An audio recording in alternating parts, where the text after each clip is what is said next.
संत कबीर दास जी की साखियाँ और उसके गहरे अर्थ जानने का एक सामूहिक प्रयास। घर चारे घर उबरे, घर राखे घर जाए, एक अचंबा देखिया मुवा काल को खाए। अहमता ममता रूपी घर को ज्ञान अग्नि से जला देने पर स्वरूप स्थिति रूपी घर बच जाता है, और अहमता ममता रूपी घर रखने से स्थिति घर नष्ट होता है।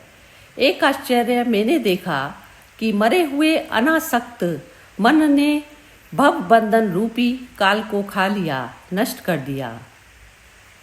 तिल समान तो गाय है, बछड़ा 9 हाथ, मटकी भरी भरी दूही लिया, पूंछ 18 हाथ। गायत्री या वाणी रूपी गाय छोटी सी है, उसके व्याकरण रूपी बछड़े 9 हाथ के हैं। काव्यकोश रूपी मटकी में वाणी रूपी दूध को भर भर के लोग दूहे लिए हैं, और पूजा के लिए पूछ 18 पुराण फैले हुए हैं। झाल उठी झोली जली, खपरा फूटम फूट, योगी था सो रमी गया, आसन रही बभूत। काल की आग उठी और शरीर रूपी झोली जल गई, और खोपड़ी हड्डी रूपी खपड़े टूट फूट गए। जीव योगी था, वह रम गया, आसन चिता पर केवल राख पड़ी है। आग जो लागी नीर में, कादव जरिया झार, उत्तर दिशि का पंडिता रहा विचार विचार।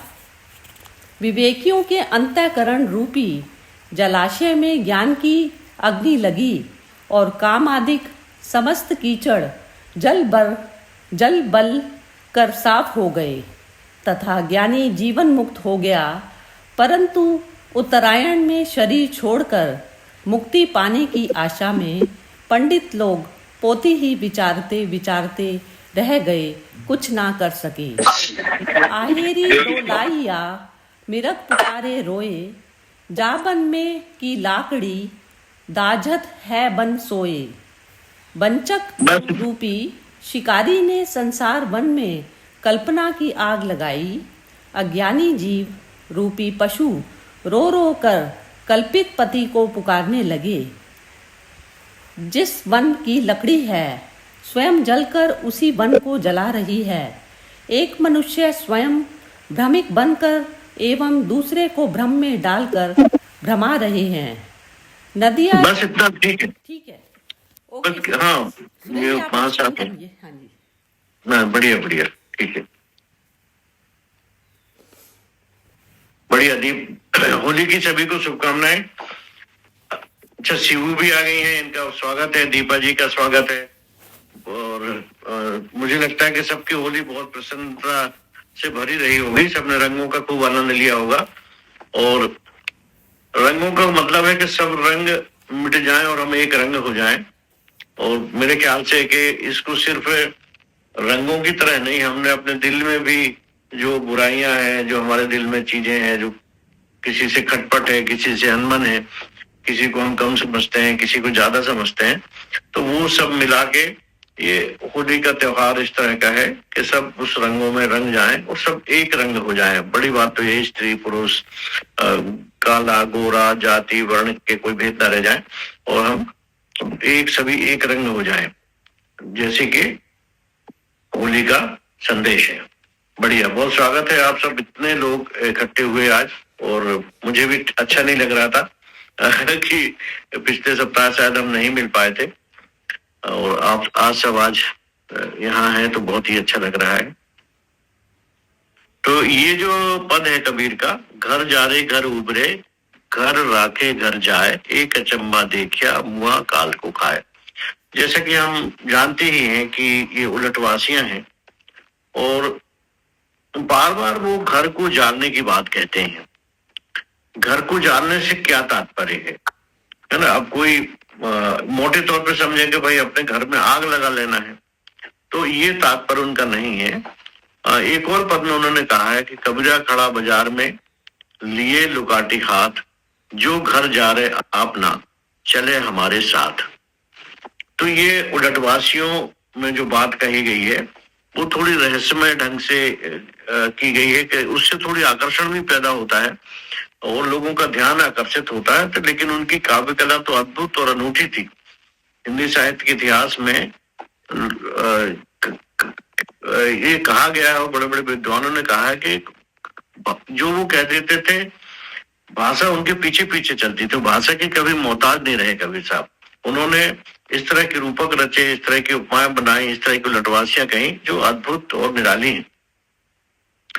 तो जब वो ये कहते हैं कि कबीरा खड़ा बाजार में लिए लुगाटी हाथ, जो घर जा रहे अपना चले हमारे साथ, तो इसका तात्पर्य है कि जो अपने भीतर स्वार्थ का, ईर्ष्या का, मान अपमान का, बड़प्पन का, जाति का, धर्म का, कुल का, यौवन का, संप्रदाय का और या रंग का, जितने प्रकार भी हमारे भीतर जो घर है, जो हमने घर बना के रखा है इतनी सब चीजों का, इनको जो जलाने तैयार हो, जिसकी इच्छा हो कि मेरे भीतर ये या मेरे भीतर या समाज के भीतर ये सब दुष्प्रवृत्तियां हैं, इनमें मैं आग लगा दूंगा, इनको समाप्त कर दूंगा, वो मेरे साथ चले। तो जब उन्होंने ये बात कही अपने 15वीं शताब्दी में, तो देखिए बड़े बड़े विद्वान थे उस समय, वेदों को, पुराणों को जानने वाले और बहुत ही ज्ञाता लोग थे पूरे देश में, परंतु कहीं से आवाज नहीं आई। लेकिन छत्तीसगढ़ का जो लोक है, छत्तीसगढ़ लोक से एक आवाज आती है, छत्तीसगढ़ लोक से आवाज आती है वो पहली बार, जब वो कहते हैं कि हम तोरे संगवारी कबीरा, हम तोरे संगवारी। बिल्कुल अनपढ़ लोग, गांव के लोग, ये यहाँ पर दो गायक हैं हमारे साथ में, अपने जान मंजीरे के साथ गाने वाले लोग, तंबूरे पर गाने वाले लोग, एक तार पे गाने वाले लोग, वहां से आवाज आती है कि हम तोरे संगवारी कबीरा, हम तोरे संगवारी, हम तेरे साथी हैं। कबीर संगवारी छत्तीसगढ़ी में हम तेरा साथ देने तैयार हैं, हम तोरे संगवारी कबीरा, हम तोरे संगवारी, लेके हाथ लुकाटी अपनी, हम फूके घर बारी। लोक तैयार होता है।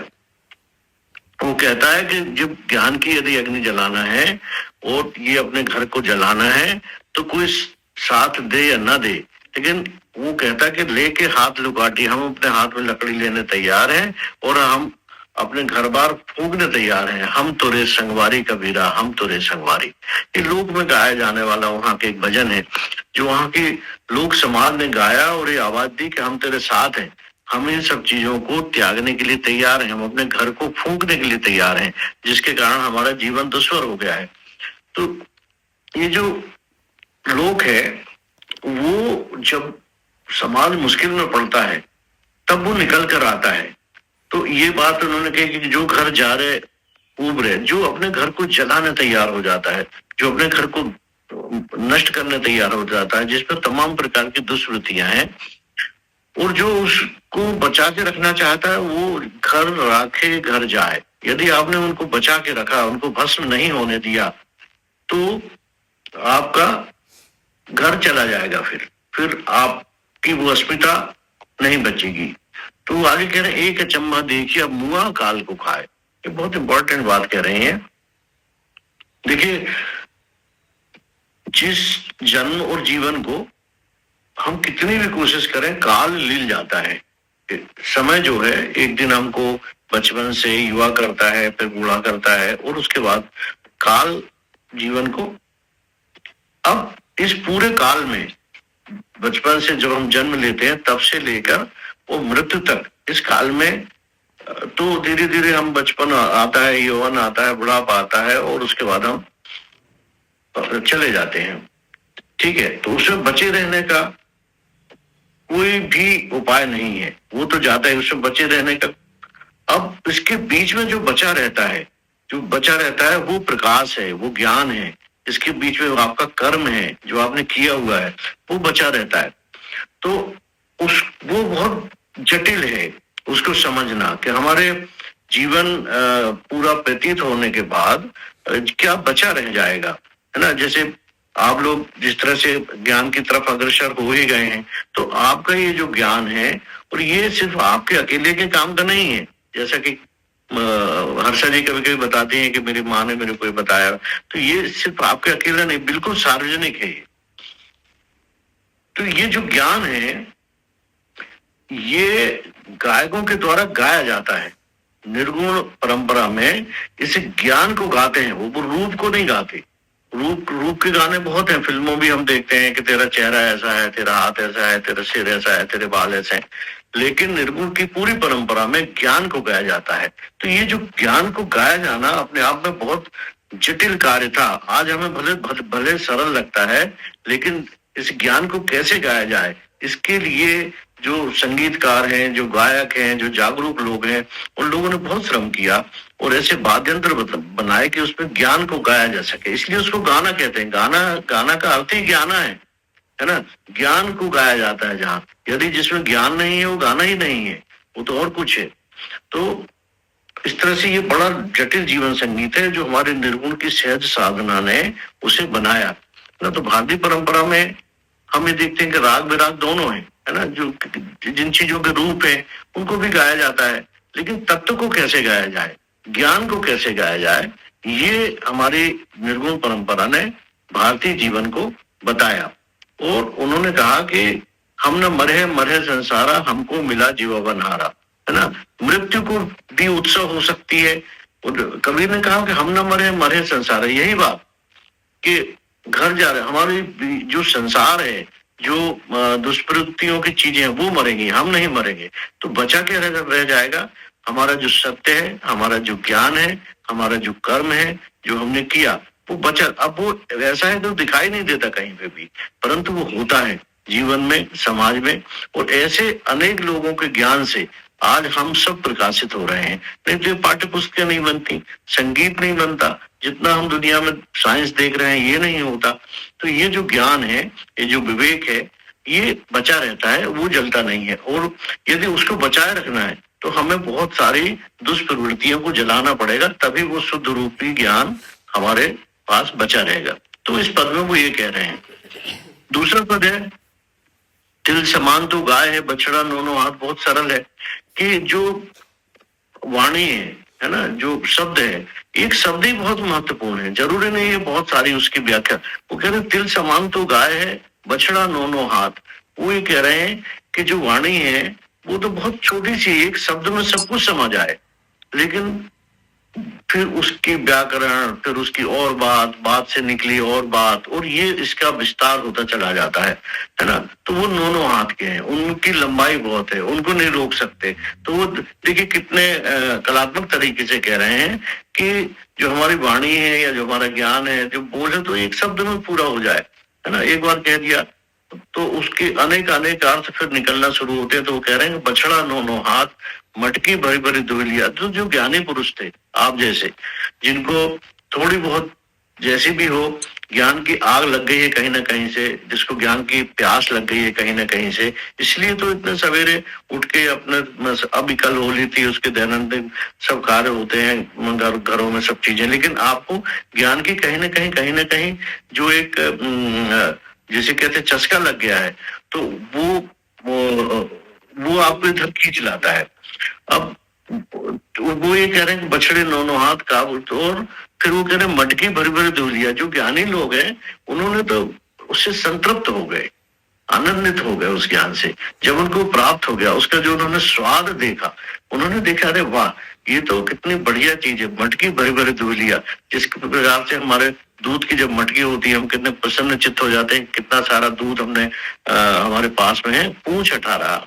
तो वो कह रहे हैं कि फिर जो ये वाणी है या जो ज्ञान है, वो तो शब्द स्वरूप छोटा सा है, परंतु फिर जो लोग उसको लंबा करते हैं और फिर उसमें से कुछ और निकालते हैं, फिर उसमें से तमाम तरह की दार्शनिकता जो निकालते चले जाते हैं, उसके कारण अब जैसे व्यास जी ने भी कहा कि उन्होंने कहा कि अष्टादश पुराणेषु व्यासस्य वचनम द्वयम्, है ना।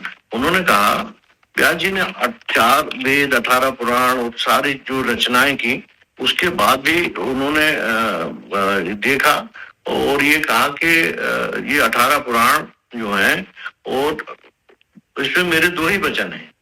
एक तो ये है कि जो अच्छा करता है वो पुण्य है, और जो बुरा करता है वो पाप है। ये दो ही बातें हैं, भले आप पूरे 18 पुराण पढ़ लीजिए या जितनी भी रचना मैंने अपने जीवन में की है उसको आप पढ़ लीजिए, लेकिन उसमें कहीं ना कहीं से सारी कहानियों के बीच में से ये दो ही चीज निकलेगी कि किसी को दुख देना पाप है और किसी के लिए अच्छा करना पुण्य है, भले उसकी कहानियां कितनी ही बना दी गई हो। तो वो एक ये कह रहे हैं कि फिर ये चीजें 18 पुराणों की तरह जैसे उसमें तरह तरह से होती चली जाती हैं और उसमें फिर बहुत से कुछ किसी की समझ में आता है, किसी की समझ में नहीं आता, तो तमाम हम भ्रम के जालों में फंसते चले जाते हैं। तो इस पद में वो ये बात कह रहे हैं। फिर ये पद है, झाल उठी झोली जली खपरा फूटम फूट योगी था सुदम गया आसन नहीं भभूत।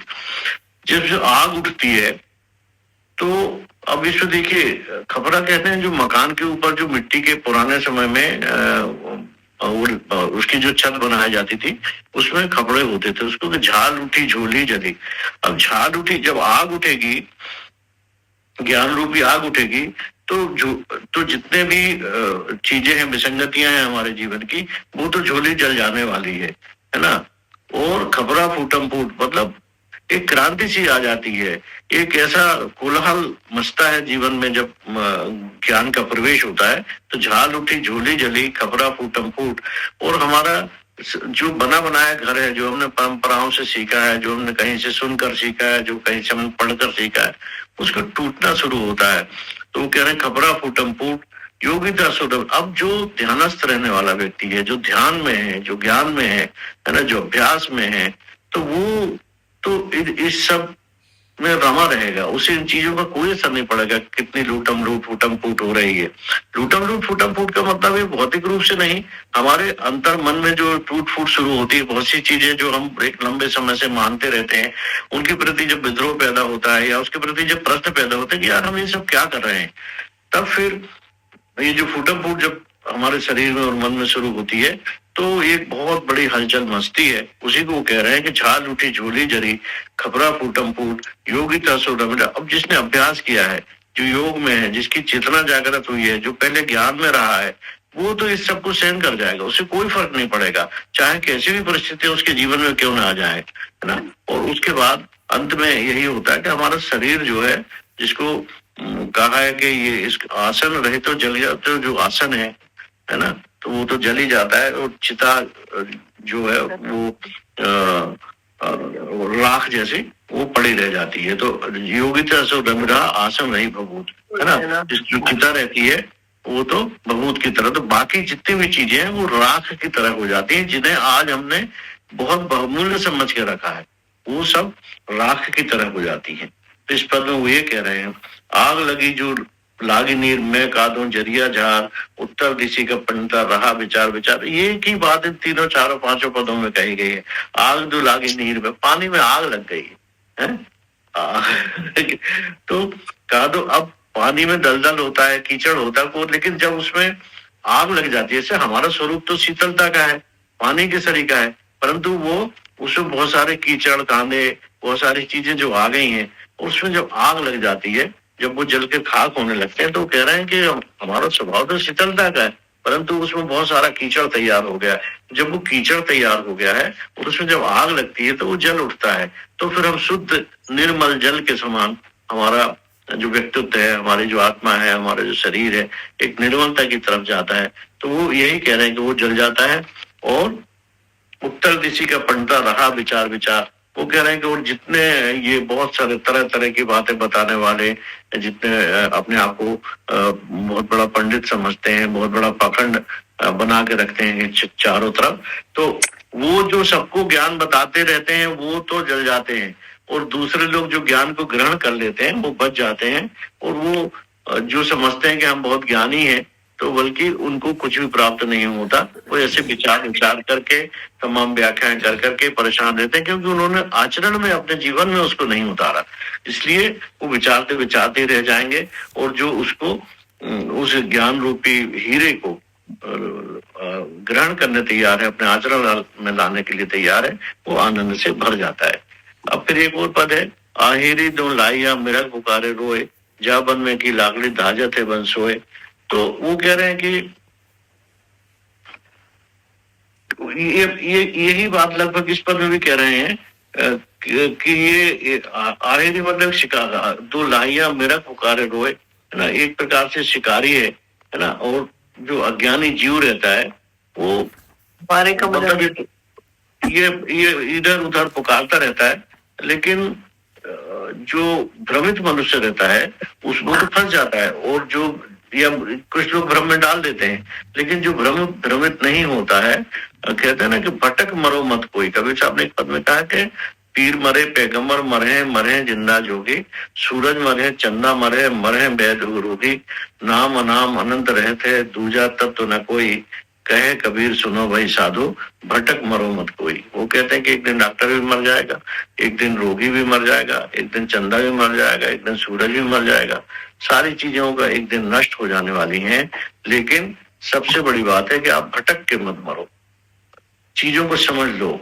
ज्ञान जो है उसे ग्रहण कर लो, समय रहते हुए सत्य के रास्ते पर चलो, मन को निर्मल बना लो, जितने भी कूड़ा करकट है इसको जलाने का अभ्यास आज से ही शुरू कर दो, और फिर उसके आनंद को, ये मृत्यु के समय में नहीं होगा कि हम जब हमारी मृत्यु होने लगेगी, हमारे जीवन का आनंद तो हमको इसी जीवन में लेना है, अभी वर्तमान में लेना है। तो हमें इसी तरह से करना पड़ेगा कि जितने भी कांदा कांटा है, जितने प्रकार की दुष्वृत्तियां हैं, जितने प्रकार की हमारे शरीर ने, परंपराओं ने, हमें वातावरण ने जो हमारे बीच में आ गई हैं, उनको हम जला के जैसे नष्ट कर देंगे, तो उसके बाद जो निर्मलता हमें प्राप्त होगी और उसका जो आनंद है वो जब अपन को प्राप्त होगा और उसका स्वाद जब हमको लग जाएगा उस आनंद का, तो फिर आप देखिएगा कि जीवन कितना सुंदर और कितना खूबसूरत है, जिसको लगभग रोज कोसते हैं लोग, लेकिन वो इतना सुंदर बना हुआ है।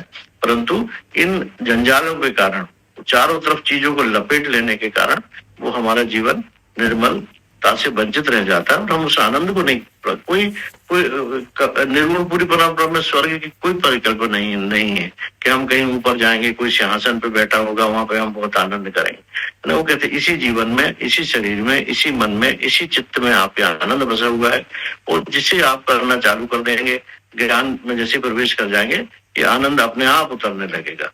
तो ऐसे आनंद उतरने के लिए एक बारी और बोलिए सुरेश जी।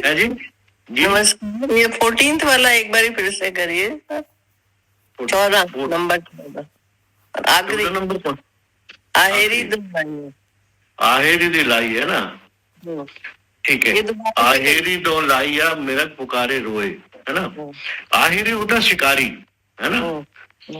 तो शिकारी जब मृग को, मृग मतलब हिरन होता है ना, है ना, तो जब वो शिकारी उसको, मृग को मारने के लिए की स्थिति में आता है ना,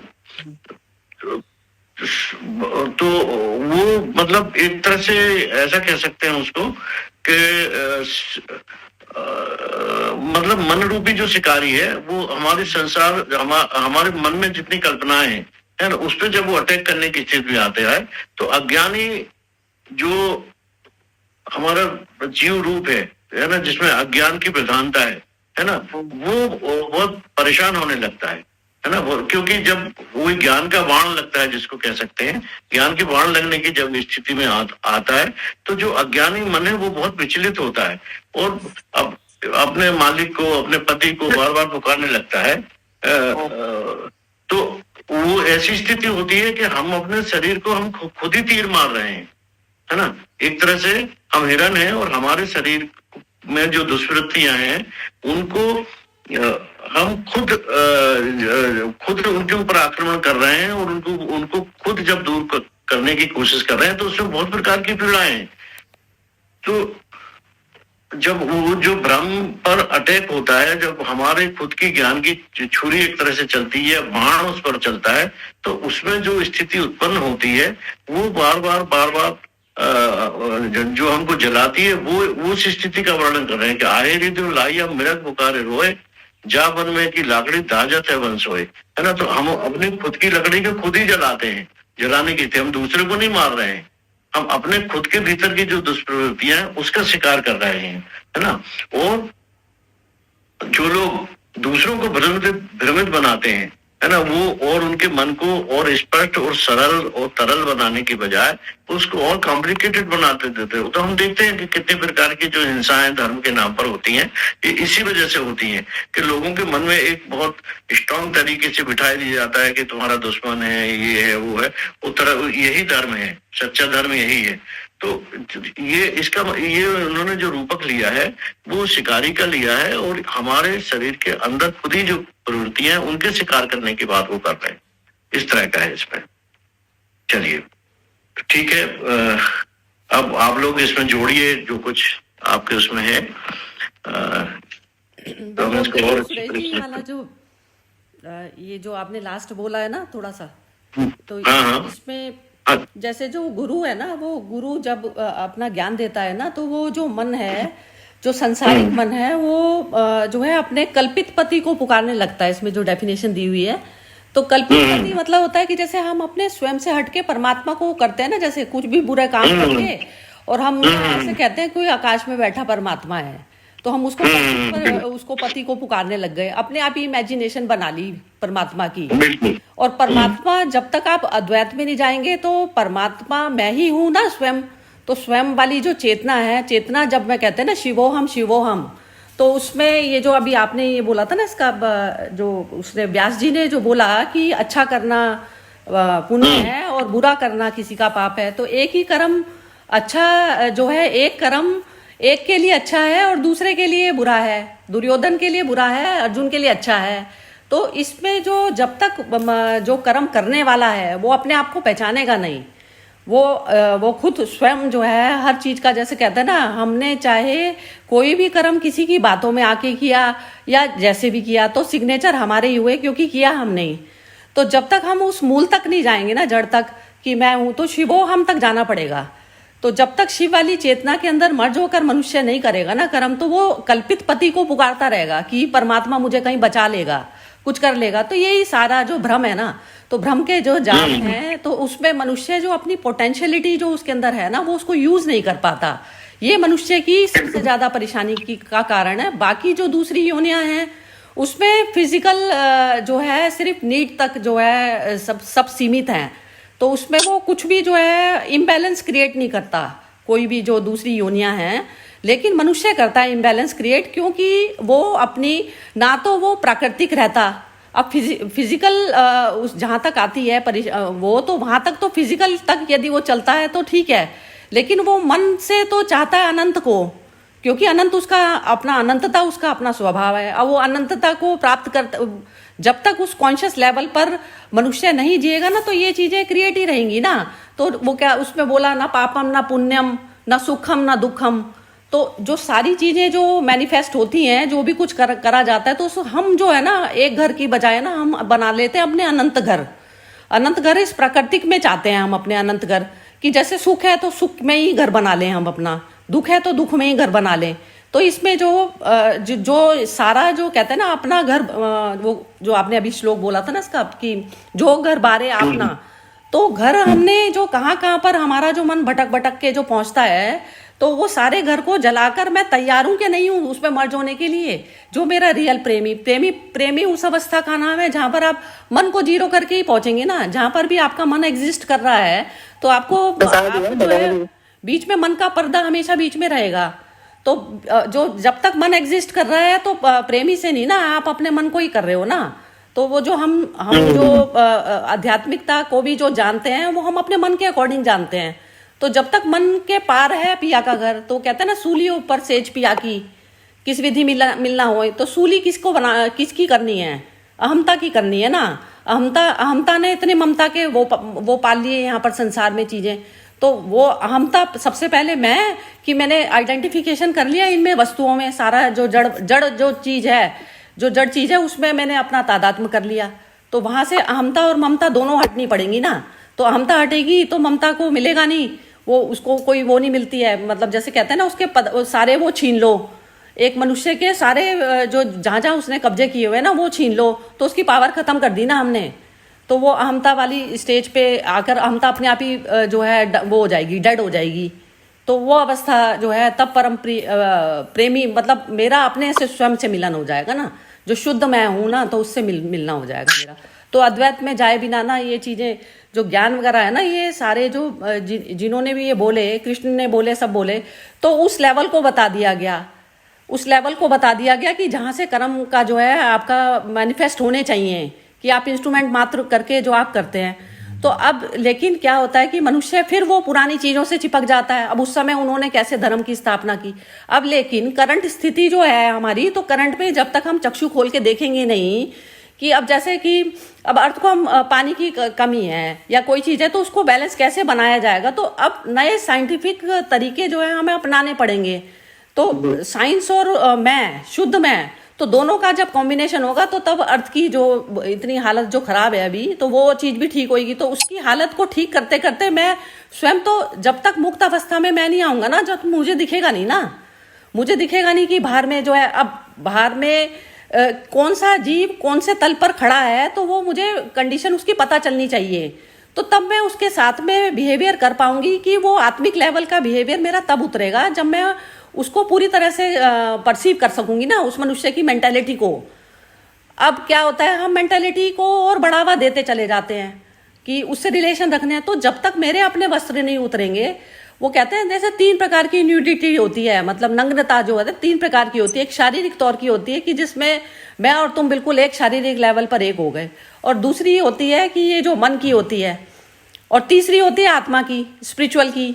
तो जब तक आत्मा वाले लेवल पर प्रवेश नहीं किया जाएगा ना, तो तब तक जो है ये भला नहीं हो सकता। तो कर्म जो है वहां से स्टार्ट होना चाहिए हमारा, कि जहां पर हम शुद्ध चेतना वाले स्वरूप में आ जाएं पहले, तो हम इसको शरीर को, मन को, बुद्धि को हर तरीके से 100% इसको यूज कर सकते हैं। तो बेसिकली ये है कि जैसे कंप्यूटर तो आपको मिल गया, हाई फाई कंप्यूटर मिल गया, लेकिन आपको ऑपरेट करना आता नहीं है। तो ये समस्या जो है आजकल के वर्ल्ड में जो है चल रही है ये। तो जब तक ये नहीं होएगी ना, तो इसका निवारण नहीं होएगा। तो ये जो जैसे कहते हैं ना, ये स्पिरिचुअल हेरिटेज में तो हमारा अपना जन्म हुआ है, तो ये इंडिया में जिनके जन्म हुए हैं तो उनको ये बातें समझ में आती हैं, लेकिन बाहरी जो सारी जो दूसरी कंट्रीज हैं तो उनमें तो ये चलता नहीं है। तो यही है कि जब तक अपने स्वयं को आप जानेंगे नहीं, तो अद्वैत में जाके प्रवेश होएगा नहीं। तो जब तक शिव चेतना में आप प्रवेश नहीं किए, तो हर कर्म में करना पड़ेगा ये चीज, हर मोमेंट। तो ये याद रखना जरूरी है। हाँ जी सुरेश, बढ़िया बढ़िया बढ़िया बढ़िया, बहुत बढ़िया बढ़िया। सबको ले लीजिए। नीलम जी है, नहीं ये है, सॉरी, दयाराम जी हैं। हाँ जी बोलिए दयाराम जी आप। जी जी, मुझे बस सुनने में बहुत आनंद आ रहा था, लेकिन कहा है कि जो अभी आप बता रहे थे कि हम उस प्रेम को वहां तक ले जाएं, और वास्तविक बात है कि चाह गई चिंता मिटे मनवा बेपरवाह, जिसको कुछ ना चाहिए वही सहसा, जिसको वो कहना चाहिए कि जो दौड़ है हमारी, जो मन की दौड़ है, वो खत्म वही होगी जब जो चीजें की हमें मन में इच्छा है, आसक्ति है, वो मिलने के बाद में सब खत्म हो जाता है। इसीलिए कहा है कि प्रभु के प्रेम का वर्णन नहीं हो सकता, लेकिन अंतर में जो है, जो मन हमारे अंतर जो प्रेम है, उसको हम अपने अनुभव से, या महरम तभी होगा। कहा गया है कि महरम हो सोई लग पावे, ऐसा देश हमारा है ना। वेद किताब पार नहीं पाया, कहन सुनन से न्यारा, जाति वर्ण कुल किरिया नाई, संध्या ने मचारा, बिन जल बूंद परद जल माही, नहीं मीठा नहीं खारा। उसका जब जैसे कि जल में अगर बूंद गिर रही है, तो उसका हमको महरम नहीं होगा, तो वो मीठा और खारा का अनुभव नहीं कर पाएगा। लेकिन शून्य महल में नौबत बाजे किनगिरी बेन सितारा, बिन बादल जहां बिजली चमके, बिन सूरज उजियारा, बिन सीप जहां मोती निपजे, बिन शब्द सुर उचारा, ज्योति लजाए ब्रह्म जहां दर से, आगे अगम अपारा, कहे कबीर वहां रहने हमारी, पूजे गुरुमुख प्यारा। तो हमको हमारे अंतर के जो महरम, अभी आप कह रहे थे कि मन की जो हमारी दौड़ है, वास्तविक बात है कि उस दौड़ को हमें खत्म करना होगा। और जब उसको जो हमारे मन की आसक्ति है या इच्छा है, वो पूरी हो जाने के बाद में फिर कोई आगे दौड़ नहीं रहती है, और यही आध्यात्म की यहाँ से लाइन चालू होती है, ऐसा मेरा कहना है। बढ़िया बढ़िया दयाराम जी, बहुत अच्छा, बहुत ही सुंदर बोला। हाँ जी नीलम जी बोलिए।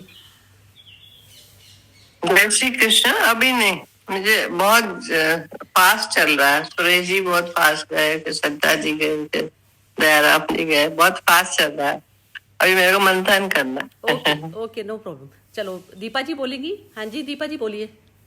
हाँ जी, हाँ जी, मैं सिर्फ 2 ही मिनट बोलूंगी। जय श्री कृष्णा एवरीवन।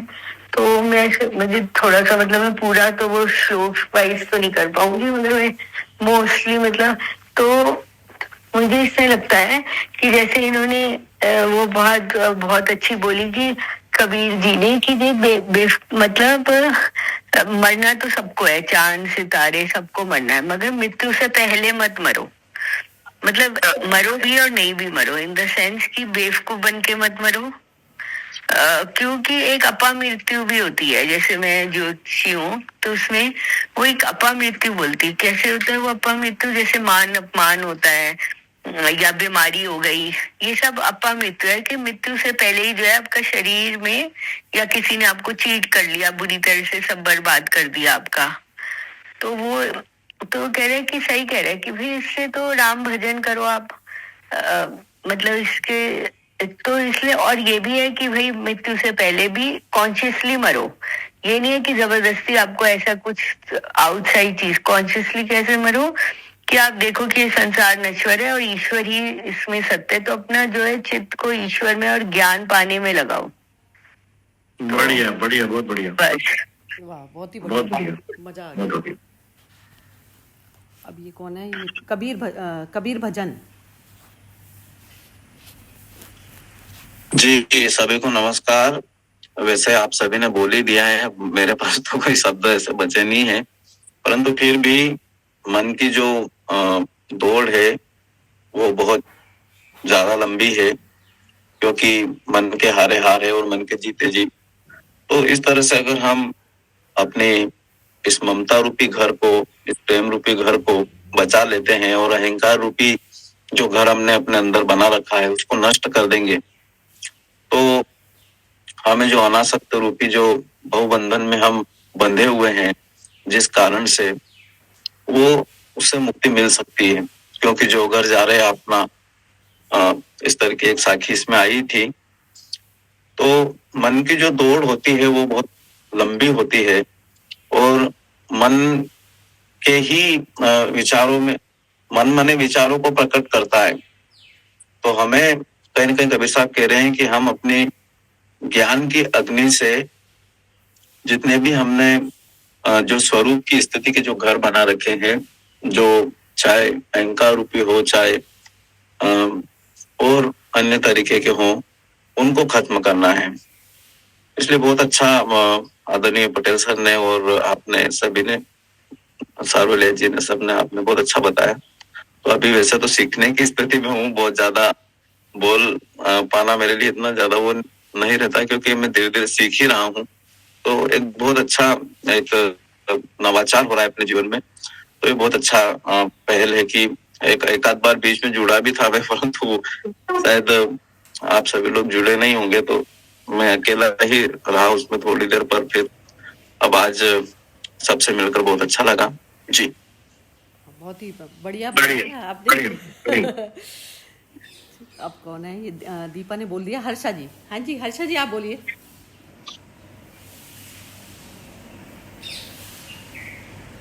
हाँ, अभी तो मन का खेल तो इतना अच्छा समझ में आ गया है कि अभी तो कि मन को मैं समझा सकती हूँ कि भाई तू दिशा बदल, अभी बहुत हो गया संसार के भटकते भटकते निराश होकर, अभी तो आगे दौड़ना है। तो एक भजन जो हमारे सत्संग में गाते, मन तो ज्योति स्वरूप है तेरा मूल पहचान, तो वो मुझे अभी आज भजन याद आ गया था। तो बहुत सुन, ये ट्यून तो याद नहीं है, पर यही एक फर्स्ट लाइन मुझे अभी याद आया कि मन ही है जो हमें ऊपर भी ले जा सकता है और मन ही है जो हमें गिराता है। तो मन को दिशा हम किस तरह देंगे? तो ये सत्संग से, ये अच्छे अच्छे वाक्य से अपने आप को प्रेरणा करते हुए, दूसरों की उदाहरण लेते हुए, गुरु की आज्ञा पालन करते हुए, और कबीर जी का तो जैसे पूरा बोलते हैं ना कि होली का दहन कर देता है, ऐसे हमारा जो अस्तित्व का जो दहन होएगा तो हम यदि भगवान का कुछ दर्शन पा सकेंगे, ऐसा मुझे लगता है। बहुत बढ़िया। सटीक बोला। मोना, मोना आप बोलो। हाँ जी, ये मतलब भी हमें होश में मतलब जीवन जीना चाहिए। मतलब जैसे किसी को दुख नहीं देना, अपना भी मतलब संयम में रह के, मतलब एक दिन तो जाना है, ये जीवन खत्म होना है, लेकिन होश में पूरे चौकस होके हमें वो करना चाहिए। बस इतना सही बोल रही हूँ। बढ़िया बढ़िया बढ़िया। मोना कम बोलती है लेकिन बहुत ही मर्म की बात बोलती हैं। बहुत अच्छा, बहुत ही अच्छा। मतलब बहकना नहीं चाहिए सुख में दुख में ना। वाह, क्या बात है, बहुत ही अच्छा। अब कौन है शिवू?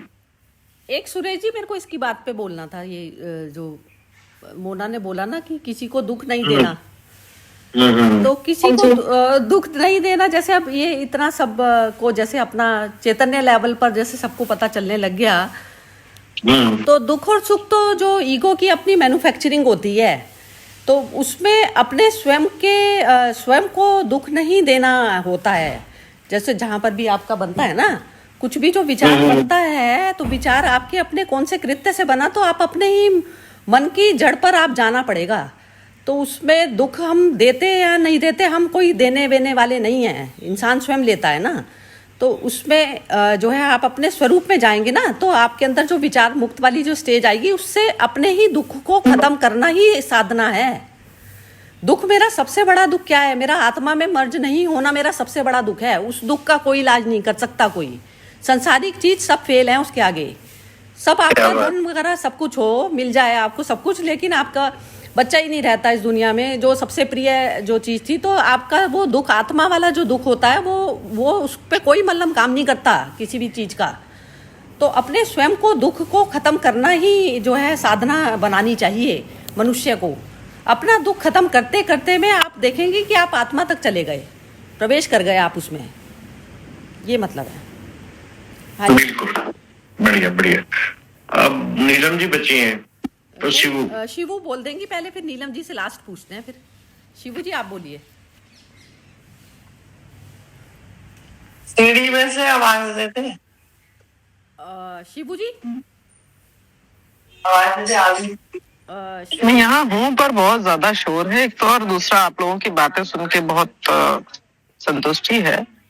बस जो जितना भी समझ आ रहा है वो स्वयं से रिश्ता कितना खूबसूरत बेहतर हो सके, इसके प्रयास में जितना भी लगे वो ही काम आने वाला है। ये मेरी समझ बन पाई है इस पूरे। बढ़िया बोला, बहुत ही ज्यादा जी। यही है, मेरा तो खुद का यही है। हाँ, बिल्कुल, बहुत ही। हाँ, मतलब आप जब बोलते हो ना कि क्या करें, तो वो सुरेश जी जब प्रक्रिया बताते हैं वो बहुत समझ आती है। और जो प्रक्रिया में बार बार अपने आप को खींचना, क्योंकि हमारा मन ही है जो इतना विचलित हो जाता है और हम इधर उधर भटक जाते हैं। बिल्कुल शिव ये सही कह रहे हैं कि देखिए हम इवेंट की तरह कुछ ना करें। इवेंट जैसे होता है, एक उत्सव हो गया, अभी अपन ने होली मना ली, दीपावली मना लेंगे, और इस तरह से कोई भी हम फंक्शन कर लेंगे, है ना। तो वो हमारे जीवन की प्रक्रिया में आना चाहिए। ये बढ़िया बात कही आपने। यदि वो कोई चीज प्रक्रिया नहीं, वो प्रक्रिया में धीरे धीरे फिर हम उसके अभ्यस्त होने लगते हैं, और उस चीज का बड़ी चीज है आनंद लेना उसका। ज्ञान का भी यदि आप आनंद न लिया जाए तो किस काम का ज्ञान है? वो आनंद ऑटोमेटिकली आने लग जाता है जब आप जैसे खेल की प्रोसेस में जीतना हारना नहीं है, या टूर्नामेंट नहीं है, उस खेल को आनंदित होना है। आप जीत रहे हो, हार रहे हो, वो उसके परिणाम है, ये तो दुनिया है। लेकिन हम उस खेल का आनंद लें। जैसे हम इस वक्त यहाँ पर हैं, तो हम इसका कितने क्षण आनंद ले पा रहे हैं, है ना। इस प्रक्रिया हम इन क्षणों में हम किसी झगड़े की प्रक्रिया में भी हो सकते थे, है ना। तो कितना हम उस समय विचलित होते, कितना हमारा मन विकारित होता उस समय। लेकिन हम जिस उसमें आप जिस स्टेज पर हैं, जहां पर हैं, तो उस स्थिति में आप आनंदमय होना चाहिए। एक बड़ा उद्देश्य वो है। ठीक है, बढ़िया। चलिए अब नीलम जी। सुरेश जी, ये गणित है, ये ना गणित है। जैसे कि ये सामने वाला, जैसे किसी ने बॉलिंग कराई तो आपको उसकी मनस्थिति पता होनी चाहिए, कैसे उसका हाथ का एक्शन जा रहा है, कैसे जो उसके जो बॉडी लैंग्वेज है ना, बॉडी लैंग्वेज से जो है वो समझ जाता है कि इसको बॉल को कैसे प्ले करना है मुझे। तो एक एक्शन को काट के जीरो पे आएगा, तो तब तक वो जो है जीरो वाली अवस्था पे ही आप जीरो पे आ सकते हो ना। तो वो बिल्कुल। आनी चाहिए। तो मैथमेटिक्स है एक तरीके से ये जो लाइफ है ना। हाँ जी नीलम जी बोलिए, नहीं तो मैं तो बोलती रहूंगी। हाँ जी बोलिए नीलम जी। मैं तो बोलती हूँ आप ही है, आप ही आधार हो। नहीं नहीं, आधार पदार्थ तो वही है, सुप्रीम के कारण ही होता है सब कुछ, हमारे वजह से नहीं होता। बैठेगा तभी तो हम खड़े रहेंगे। हाँ जी, मेरे को तो जो सारे एक एक श्लोक का तो ध्यान से करना थोड़ा ज्यादा ही हो जाएगा। समरी में ये है कि अपने अहंकार को जलाइए, अपनी मैं को जलाइए, मन के भटकने को रोकिए इधर उधर, और विवेक बुद्धि से पूर्ण, तो गुरु जी कहते हैं, श्री श्री रविशंकर जी कहते हैं, पुट योर 100% विवेक से, अवेयरनेस से जिंदगी चलाइए। बेसिक बात यही है और कोई बात नहीं है। जय श्री कृष्ण। बहुत बढ़िया। संक्षेप में नीलम जी ने बहुत अच्छी बात कही कि अहंकार यदि चला जाता, तो अहंकार बहुत प्रकार का होता है, उसको समझना भी अपने आप में एक प्रक्रिया है ना। बिल्कुल। चलिए, वहां तक जाना होता है अहंकार को ना, हम ब्रह्मास्मि तक पहुंचना पड़ेगा, तब बात बनती है। और थोड़ा समय है। एक अहंकार ये भी है कि मेरे आकार, मेरे स्वरूप को मैं देखने का अहंकार के भी कई, जो आप सुरेश जी बोल रहे हैं, अब थोड़ा समय है, अगर किसी के पास, सबके पास, सुरेश जी थोड़ा अहंकार के हमने देखिए, कोई गुलाब का फूल नहीं कहता कि मैं सुंदर हूँ। हाँ जी, कोई इतने फल, अपने फल दे रहे हैं, कोई आम दे रहा है, कोई सेब फल दे रहा है, कोई नहीं कहता, वो सिर्फ अपना काम कर रहा। वो जैसे अभी एक बड़ी बात चल रही है कि हमको धर्म को बचाना है, धर्म को बचाना। हमारा सोचना ही होता है कि धर्म आप कैसे बचाओगे? धर्म को पालन करना ही धर्म बचाना है। धर्म खतरे में, धर्म कैसे खतरे में होगा? यदि आप उसका पालन करोगे तो वो खतरे में नहीं होगा, कभी भी नहीं होगा। वो तो आपको बचाने वाला, आप क्या उसको बचाओगे? जो चीज आपको बचाने वाली है, उसको बचाने चले हो तुम। और इसलिए चिंता होती है कि आप जो है धर्म का पालन नहीं कर रहे होते हो। यदि आप पालन कर रहे होते तो वो तो अपने आप में स्वयं ऐसा है कि वो आपको बचाने वाला है। स्वयं आपसे तो उसका पालन करिए। जो भी आपका धर्म है, अहिंसा है, आपका प्रेम है, जो आपकी दया है, करुणा है, सद्भाव, ये तो पालन करने की चीज है। यदि इनको अपन पालन नहीं करते हैं तो आप कैसे लाठी लेके बचाएंगे क्या उसको? तो लाठी लेके नहीं बचता, तो पालन करने से बचता है। और अहंकार मनुष्य में है। देखिए, जितने संसार में प्रकृति है, जितना देती है हमको, जल कितना देता है, वायु कितना देती है, सूरज हमको कितना देता है ना। लेकिन वो कभी भी उसमें अहमन्यता नहीं कि देखो मैंने किरणें दी तुमको, देखो मैंने गर्मी ला दी, देखो मैंने हवाएं के, देखो मैं इतनी ऑक्सीजन देती हूँ, है ना, तो उसके कारण आपका जीवन चल रहा है। पृथ्वी में अनंत रत्न का भंडार है, भरी पड़ी है। आप उसके ऊपर गंदगी भी फैलाते हैं, आप उससे फसल भी उपजाते हैं, इतना अपार अपने जीवन को दे रही है, पर कभी वो अहमन्य नहीं है ना। फूल इतने खिल रहे हैं, कभी वो अहमन्य नहीं है।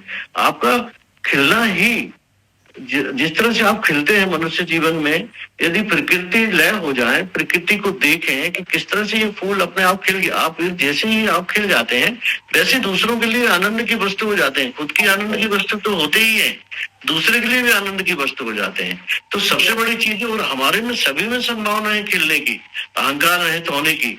जैसे जैसे जैसे हम खिलते जाते हैं, उसकी खुशबू फैलने लगती, जो ख्याति की खुशबू फैलने लगती है। जब कोई अच्छा कार्य करता, किसी को अखबार में छपाने की जरूरत नहीं होती, अपने आप फैलने लगती है। और जैसे जैसे वो खुशबू फैलती है, जैसे जैसे आप स्वयं भी सुंदर होते हो और दुनिया भी सुंदर होती है। तो उसका जो एहसास है, उसका जो आनंद है, अहमन्यता नहीं होने का, सभी ने कहा प्राय अहमन्यता नहीं होने का। करके तो देखिए, जैसे जैसे हम हमारी अहमन्यता कम होती है, खत्म होती है, वैसे वैसे सबसे पहले तो हम स्वयं आनंद से भर जाते हैं। सबसे बड़ा प्रतिसाद, सबसे बड़ा प्रसाद तो स्वयं को आनंद से भर जाना ही है। और जैसे आप हंसते हैं, दूसरा भी हंसने लगता है। आप आनंदित होते हैं, दूसरा भी आनंदित होने लगता है ना। आप स्वस्थ होते हैं, दूसरा भी सोचता है कि यार ये कितना अच्छा स्वस्थ है। आप निर्मल होते हैं, दूसरा भी निर्मल होने लगता है ना। मैं कल मैं दो तीन दिन पहले मैं कार से जा रहा था, तो एक कुछ ऐसे मोड़ने में कुछ ऐसा हुआ तो एक जवान लड़का था। आजकल आप देखते हैं सभी जगह गाड़ियां चलाते हैं लोग, वो बहुत उसने गाड़ी खड़ी की और बहुत तेजी से उतर के आया और बोले कि अरे आपने ऐसी मेरे को टक्कर हो जाती तो क्या हो जाता, बड़े इतना आक्रोश में था। तो मैंने कहा नहीं चलो टक्कर नहीं हुई ना, ये बड़ी बात ये हो गई है ना, नहीं तो हम आप जो इतना गुस्सा हो रहे हैं वो भी नहीं हो पाते और न जाने कुछ भी हो सकता था, वो नहीं हुआ। तो मैंने जैसे उसको बहुत ही शांति से और बहुत प्रेम से उसको मैंने ये बात कही, तो वो अपने साथी को बोलते अरे यार ये उन्होंने इतने अच्छे से मेरे को इतने प्यार से कह दिया कि मेरे गुस्सा होने का मन ही खत्म हो गया बोले। बाकी मैं बड़े बड़े जो उसको बोल रहा अरे यार बोले अब उन्होंने इतने अच्छे से बात कर ली मेरे से, तो मैं तो जिस गुस्सा होके गया था तो शांति हो गया। मतलब वो इस मूड में आया था कि मैं मारूंगा पीटूंगा पता नहीं क्या करूंगा, लेकिन वो थोड़ी देर में शांत हो गया। तो जब आप नम्रता की तरफ जाते हैं, प्रेम की तरफ जाते हैं, अपने अहंकार शून्यता की तरफ जाते हैं, तो सबसे पहले तो आप स्वयं ही आनंदित होते हैं, यही उसका परिणाम है। और जब स्वयं आप आनंद होते हैं तो दूसरों को आनंद करते हैं, अन्यथा आप स्वयं दुखी होंगे दूसरों को दुखी करेंगे, वो तो बीमारी की तरह फैलती है। तो सबसे पहले तो अपने को अहंकार, मैं ये नहीं कह रहा हूँ कि आज के जीवन में कि आप बिल्कुल बहुत अहंकार शून्यता आ जाएगी या क्या हो जाएगा, लेकिन यदि हम करके देखें तो बहुत हमें सबसे पहले तो उसका परिणाम है स्वयं का आनंद होना। तो जैसे कि श्रद्धा जी ने भी याद कहते कि जो शुद्ध चेतना स्वरूप में जब आ जाएंगे, स्वयं को अपने स्वभाव को जानने लगेंगे, तो बहुत सारी चीजें अपने आप समाप्त हो जाएंगी। तो दयाराम जी भी कह रहे थे कि चाह गई चिंता मिट्टी मनवा बेपरवाह, जिसको कछु न चाहिए वो साह का साह, है ना। चाह गई चिंता मिट्टी मनुआ बेपरवाह, जिसको कछु न चाहिए, जिसको कुछ नहीं चाहिए, वो तो सबसे बड़ा राजा है, सबसे बड़ा शाह है। जिसको कुछ न चाहिए, मान की चिंता है, न अपमान की चिंता है, न धन की चिंता है, न किसी चीज की चिंता है, तो वो तो सबसे बड़ा राजा है, सबसे बड़ा शहंशाह है। दीपा जी ने भी कह दिया कि भाई मृत्यु से पहले मत मरो, है ना। जो भी चीजें मान अपमान जो भी चीजें हैं, मृत्यु से पहले की जो मृत्यु है ना। भटक मरो मत कोई, है ना। कहे कबीर सुनो भाई साधु, भटक मरो, भटक के मत मरो, भ्रम में मत मरो, भ्रम को क्लियर कर लो, है ना। पुरुषोत्तम जी भी यही कह रहे हैं कि भाई दौड़िया जब तक मन की दौड़, है ना। जब मन दौड़ता रहेगा आपको नई नई नई नई नई नई नई चीजें बताता रहेगा, वो ये करो वो करो, ऐसा करो, ऐसा क्यों नहीं हुआ, ऐसा हुआ, उसकी गति बहुत ज्यादा है। तो जैसा कि पुरुषोत्तम जी भी कह ही रहे थे कि दौड़िया जब तक मन की दौड़, है ना। जब मन थक जाता है और वस्तु वहीं की वहीं रहती है, हम वहीं के वहीं है, मन न जाने कहाँ ले जाता है हमको। हर्षा जी भी कह रही थी कि मन के जीते जीते मन के हारे हार, मन का खेल है तो उसको पहचान लिया, मन के खेल, अरे ये तो हंस देते हैं हम, अरे ये तो मन हमको ये खेल खिला रहा है, मुस्कुरा देते हैं, अरे वाह मन तो कहाँ ले जा रहा है हमको, कहाँ भटका रहा है। थोड़ी सी ऑब्जर्वेशन में आए हम तो वो खुद ही हम हंसने लगते हैं कि अरे मेरा मन कहाँ ले जा रहा था मेरे को, है ना। मोहना तो कह रहे हैं कि हम होश में रहें, है ना, किसी को दुख ना दें, है ना। तो ये सब नीलम जी ने एक लाइन में कह दिया कि अहंकार को समाप्त करिए। तो अहमन्यता ऐसी चीज है कि प्रकृति से सीख सकते हैं। प्रकृति हमेशा अहंकार रहे थे, और हम अपने जीवन को जितना प्रकृति में बनाएंगे, वो प्रकृति से संदेश जो वो देती है, उसकी कोई हिंदी अंग्रेजी भाषा नहीं है। प्रकृति की भाषा एक्शन है ना। वो बसंत आता है फूल झड़ने लगते हैं, है ना। बरसात आती है तो वृक्ष हरे होने लगते हैं। उसका अपना सिस्टम है, उसका अपना संदेश है। उसके साथ पानी है, उसका अपना संदेश है, शीतल होना है, उसको शीतल रहना है। तो प्रकृति हमको सभी प्रकार के संदेश दे रही है, और हम यदि प्रकृति के रहते हैं तो हमारी जो मन की उलझन है धीरे धीरे खत्म हो जाएगी। अहंकार हमारे मन में कम होता जाएगा, और जैसे ही कम होता जाएगा उसका हम आनंद स्वरूप हो जाएंगे। अपने स्वरूप में स्थित होना कि हमारा जीवन आनंद स्वरूप है, हमने खुद ही उसको दुखी बना लिया है। तो इसके आपके दुख को या मेरे दुख को कोई दूसरा दूर करने वाला नहीं है। ये चीज बहुत क्लियर हो जाना चाहिए कि कोई दूसरा दूर करने वाला नहीं है। भले हम कोशिश करते कोई गुरु मिल जाएगा, कोई किताब मिल जाएगी, कोई पद्धति मिल जाएगी, कुछ हो जाएगी, वो सब है, लेकिन अंततः तो उसको हमें स्वयं पर ही करना पड़ेगा। जब हम स्वयं करेंगे तभी हम आनंदित होंगे। तो बहुत अच्छे से आप लोगों ने सुना, और मुझे जैसे अज्ञानी से आप लोग इतना सुनते हैं तो इससे मेरी लर्निंग और बढ़ती है। और मुझे सीखने की और इच्छा उत्पन्न होती है। ये मुझे आप सबसे मिलने पर लाभ। आपके ना सुरेश जी वो आप सीखने वाली स्टेज से तो पार हो गए सर। वो तो आप तो अपनी सुगंध फैलाने वाले स्टेज में आ चुके हैं। तो वहां पर ये निरंतर है, कोई पतझड़ नहीं होता, तो आपकी तो पतझड़ सारी खत्म हो चुकी। आपका तो वो हो गया 12 महीने का फूल खिला रहता है ना, जो वो है। ये निरंतर है, ये निरंतर है, ये सीखना सिखाना है। हम एक दूसरे से निरंतर सीखते रहते हैं, एक दूसरे को सिखाते रहते हैं। आप उस कैटेगरी को पार कर गए। चलिए, बहुत ही सुंदर सेशन रहा। बात वही हुई ना, हीरा मुझसे कब कहे लाख टके मेरा मोल। सुरेश जी ये तो आपने देखिए, आपके अंदर की ग्रेटनेस है, आपके अंदर की ग्रेटनेस है, जो चीजों को यदि परखने की हो गई है, तो उस तरह से हीरा को हीरा देखेंगे। नहीं तो हीरे खेतों में पड़े रहे बरसों बरस तक, क्या लोगों ने पहचान ही नहीं। तो आप वो जोरी है सुरेश जी। हीरे को तराशते हैं, तराशने के बाद में उसको कहाँ चमकाना है वो आपके अंदर है। नहीं, ये सब आप लोगों के ज्ञान में है संसार। और मुझे तो बहुत अच्छा ही लगता है कि थोड़ी सी भी रुचि किसी को पैदा हो, है ना, तो वो फैलती है, खुशबू की तरह फैलती है वो। बरोबर। बहुत ही बढ़िया। किसी को कुछ भी लास्ट कमेंट कुछ बोलनी है तो पूरे ग्रुप में? सूरज जी, हाँ बोलिए हर्षा जी। मुझे तो एक ही ऐसा लगता है कि आपका परिवार पूरा जो इतना कबीर में है, तो उसमें आपका प्रेरणा बिगर कोई नहीं जा सकता था ये मार्ग में। तो आप सबको कितने प्रेरित करते हो। हम लोग तो बाहर के, हम लोग को इतना प्रेरित करते हो, पर जहाँ रहते हो वो परिवार, बच्चे, संस्कार, फैमिली इतना समर्पित है, वो तो क्रेडिट आपको ही जाता है। नहीं, ये तो नीलम जी ने मेरे परिवार को देखा है। हाँ, आपके बीच में एक विटनेस भी है। इसलिए मैं बोलती हूँ क्रेडिट आपको मिलता है सब पूरा। हर्षा जी, आपने थोड़ा सा गलत कह दिया। कृष्ण ने जो है अपना परिवार का जो भी हुआ, उन्होंने वो अर्जुन के लिए आए। प्रेम तो ऐसी चीज है ना, खींच लेती है इंसान को। यस। तो इनका परिवार अब वो वाला परिवार नहीं रहा है, अब ये परिवार ज्यादा क्लोज है इनके। अच्छा ठीक है, नहीं पर तो भी हम आपके हैं, हम आपके हैं, बहुत अच्छा, हम आपके हैं। बहुत अच्छा। है ना। अब मुझे तो इतना अच्छा लगता है, सुबह सुबह का सुनते हैं तो बहुत अच्छा लगता है। एक श्रद्धा जी, एक दिन रखिए कि हम लोग एक दूसरे को देख सकें, ताकि कहीं कोई मिल जाए कभी तो उसको पहचान सके। तो एक दिन अपन इसको दे दो और 100 रुपया दे दे। अगले वीक में रख लेंगे। 200 दिया ना, अगले वीक में कर लेंगे, ताकि हम एक दूसरे के चेहरों को देख सके। थोड़ा आप लोग बहुत कई बार ऐसा होता ना, जैसे वो बीबी जी कह रहे मैं तो इस समय ऐसी स्थिति में रहती हूँ, तो मैंने कहा कि मैं तो मुंह दिखाने लायक नहीं हूँ। ऐसी कोई ये तो सुरेश, ऐसी वाली अवस्था है ना। ये तो मैंने बताया था ना, जो नग्नता, जो एक तो शरीर की नग्नता, और एक उसकी होती है मन की नग्नता, और तीसरी होती है आत्मा की।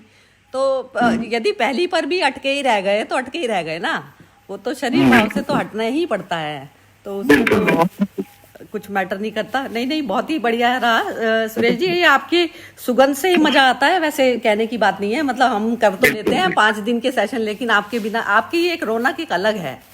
नहीं, ये आपके भीतर की मानता है। सुरेश जी के घर जाके देखिए, इतनी सेवा मिलती है कि आपको लगता ही नहीं आप कहीं और बैठे, ऐसा लगता है अपने घर में बैठे। इतने सहज, इतना आदर सम्मान मिलता है कि पूछिए। बहुत ही मैं एक आपको सबसे आश्चर्यजनक बातें बताता हूँ कि मेरे पूरे जीवन में मेरी पत्नी से कभी झगड़ा नहीं हुआ। हम लोग झगड़े के लिए तरसते हैं, मतलब कि कभी झगड़े का भी थोड़ा आनंद ले लिया जाए, लेकिन वो होता नहीं है ना। चलिए, सारा परिवार मिल के सेवा में लग जाता। चलिए, thank you so much Suresh ji, बहुत बहुत धन्यवाद। Thank you so much. Thank you. जय श्री कृष्णा। जय श्री कृष्ण।